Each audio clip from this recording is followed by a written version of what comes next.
शिक्षण प्रसारक मंडळाचे सर्वेसर्वा सन्माननीय आप्पासाहेब जगदाळे,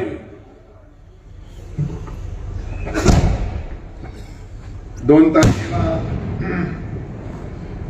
जे मतदान झालं आणि मतदानाच्या रूपानं या इंदापूर तालुक्यात इंदापूर शहरातील सर्व मतदार बंधूंना जो राष्ट्रवादी पक्ष आदरणीय अजितदादा आणि भरणे मामा यांच्यावरती विश्वास दाखवला त्याबद्दल मी आपल्या सर्वांसमोर नतमस्तक होतो। आज इंदापूर शहरामध्ये विकासाच्या मुद्द्यावरती आपण मतदान मागितलं आणि इंदापूर शहराने राष्ट्रवादी पक्षाच्या उमेदवाराला मतदान करून प्रचंड मताने निवडून दिलं। त्याबद्दल पुन्हा एकदा मी आपल्या सर्व मतदारांचं, पत्रकारांचं, ज्यांनी प्रत्यक्ष अप्रत्यक्ष ज्यांनी खऱ्या अर्थानं राष्ट्रवादी पक्षाच्या उमेदवाराला सहकार्य केलं अशा सर्व ग्रामीण भागातील कार्यकर्त्यांचं मनापासून आभार मानतो। आजच्या या कार्यक्रमाच्या निमित्तानं व्यासपीठावर उपस्थित असलेले राज्याचे कृषी मंत्री आदरणीय दत्तामामा भरणे, तालुका अध्यक्ष हनुमंत कोकाटे, नूतन नगराध्यक्ष भरत भाऊशे, त्याचप्रमाणे सर्व उपस्थित मान्यवर पत्रकार बंधू आणि इंदापूर शहरातील नागरिकांनो, खऱ्या अर्थानं ही निवडणूक अतिशय प्रतिष्ठेची, त्यांना खऱ्या अर्थानं भरत शेठला पाडायचं नव्हतं, भरणे मामाला पाडायचं होतं। आणि भरणे मामा काय लोकांचं टार्गेट होतं, परंतु भरणे मामा सुद्धा किती चतुर होता, मामीला 4 दिवस या ठिकाणी पळवलं, त्यांनी सुद्धा मान्य केलं, मामापेक्षा मामीनं कष्ट जास्त घेतलं, त्यामुळे आमच्या महिला भगिनीने जास्त मतदान या ठिकाणी केलं। शेवटी मामा मी ऐकलं तुमच्यापेक्षा भरत शेठच्या प्रचाराला तुम्ही जास्त पळाला। ह्याचा अर्थ काय होतो की मामा कार्यकर्त्याच्या ह्याला किती ताकद लावतात हे विरोधकांनी त्या ठिकाणी सांगितलं, आपण ऐकलं। मित्रांनो, निवडणुका येत असतात, जात असतात, परंतु चांगल्या विचाराची माणसं जपली पाहिजे, चांगल्या विचाराची माणसं जोपासली पाहिजेत, जे नेहमी सुखात दुःखात आर्थिक ह्याच्यामध्ये जे मदत करतायत अशी माणसं जपली पाहिजेत। आणि ते उदाहरण या शहराने घेतलं म्हणून भरत शेठ आणि त्या 14 सहकार्यांना या ठिकाणी मतदान केलं। आमचे 4-6 उमेदवार पराभूत झाले। मित्रांनो, तुम्ही पराभूत झाला नाही, तुम्ही जिंकलाय, तुम्ही हारला म्हणून आमची 14 आणि भरत शेठ निवडून आलेत, हे सुद्धा गोष्ट लक्षात गेलेलं नाही।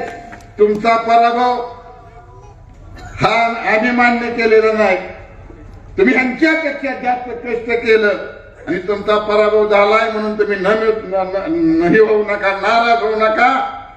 कुठल्या ना कुठल्या माध्यमातून तुम्हाला शक्ती देण्याचं काम राष्ट्रवादी पक्ष या ठिकाणी करेल।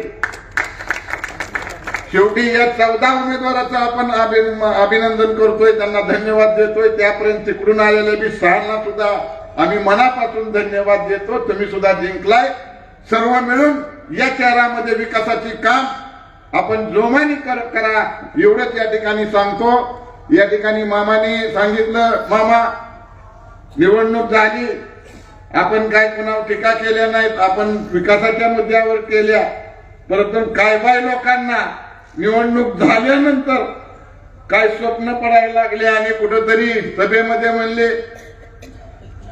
छत्रपती कारखान्याचं काय, मार्केट कमिटीचं काय, खरेदी विक्री संघाचं काय, हा इतिहास सांगण्याचा नाही। या ठिकाणी आपण आनंद साजरा करायला आलोय, परंतु कुठंतरी उत्तर या ठिकाणी दिलं पाहिजे। आणि काय लोक म्हणतायत भावना खूप आनंद वर झाला, कशामुळे आनंद झाला, उसाचं बिल दिल्यामुळे, आता कारखाना दुसऱ्याला चालवाय दिला म्हणून, काय बोलता, काय करता? काढायचं झाल्यानंतर कुत्र्याचं घोड्याचं काढताय, आम्ही जनावर आणतो त्या ठिकाणी लोकांची, तरुण पोरांना सहकार्य करतो, आम्ही संचालक खिशातनं काय खर्च करतो हे तुम्ही काढताय। बघ, तुमची महागातली कारकीर्द तिथली काढली तर तोंड दाखवाय जागा राहायची नाही। जनावरांच्या बाबतीमध्ये थांबण्यामध्ये तुम्ही काय प्रकार केलाय हे काढायची वेळ आणू नका आमच्यावरती। माझ्याकडे रेकॉर्ड आहे, कुणाचा ऊस गेलाय, काय भावाने गेलाय, हे रेकॉर्ड आहे माझ्याकडे. जनावरांचं करायचं जनावरांच्या ह्याच्यात जाऊ आपण, माणसाचं करायचं माणसाच्या ह्याच्यात जाऊया आपण. परंतु ही वेळ टीका करण्याची नाही. या तालुक्याच्या जनतेचं मनापासून आभार मानतो. कुणी फुलाचं काढलं असेल, फुल होणार, फुलामुळे काय इंदापूर शहराला फायदा होणार, ह्या गोष्टी बऱ्याच त्या मागेतल्या मागे गेल्या. मामा आता एक फूट नाही, अजून दुसरा कोणाची तुम्ही मंजुरी आणा आणि त्या ठिकाणी काम सुरू करा. शेवटी आता कोणी तर सांगितलं ऊस त्याच रस्त्याने येतोय, दूध त्याच रस्त्याने येतोय, आमच्या मार्केटचा माल त्याच रस्त्याने येतोय, सगळ्या गोष्टी तिथे येतोय, त्यासाठी फुल लागतो. म्हणून अजून दुसरा फुल एक आणा. आणि इंदापूर शहरामध्ये ज्या आपण निवडणुकीच्या निमित्तानं जे जे योजना आपण दिलेत, रस्त्याच्या असतील, स्ट्रीट लाईटचा आपण भुयारी स्ट्रीट लाईटच्या बाबतीमध्ये असतील, ह्या गोष्टी प्राधान्यानं सोडाव्यात. त्याचप्रमाणे चांगल्या प्रकारचं पाणी या ठिकाणी मिळलं पाहिजे, या गोष्टीकडे लक्ष घेतलं पाहिजे, दिलं पाहिजे. आणि ते काय सार्थिक आहे ते सारथीचा जे विषय आहे मामा, ते आपण अगोदरच तुम्ही दिलेला आहे. ती त्याचा सुद्धा आपण पाठपुरावा करून ज्या लोकांवरचे जे काही घरपट्टीचे विषय असतील ते कमी करण्यासाठी आपण सहकार्य करा. पुन्हा एकदा माननीय अजितदादा आणि भरणे मामाचं मी मनापासून आभार मानतो. चांगल्या उमेदवाराला तुम्ही तिकीट दिलं त्याबद्दल मी अजितदादाचा आणि भरणे मामाचं मनापासून आभार मानतो की या शहराला जो पाहिजे होता माणूस आणि तोच तुम्ही दिला. त्यामुळे या शहराने भरभरून मतदान दिलं आणि आता तुम्हाला पालखीला येण्याचा मार्ग सुकर झालाय. आणि तुकाराम महाराज ऐकलं की बाबाला पालखीला आलायचंय, यासाठी भरतला आपण आलो आणि वरून परत आला. एवढंच या ठिकाणी बोलतो आणि माझं 2 शब्द संपवतो. धन्यवाद. धन्यवाद साहेब. महाराष्ट्र राज्याचे कृषी मंत्री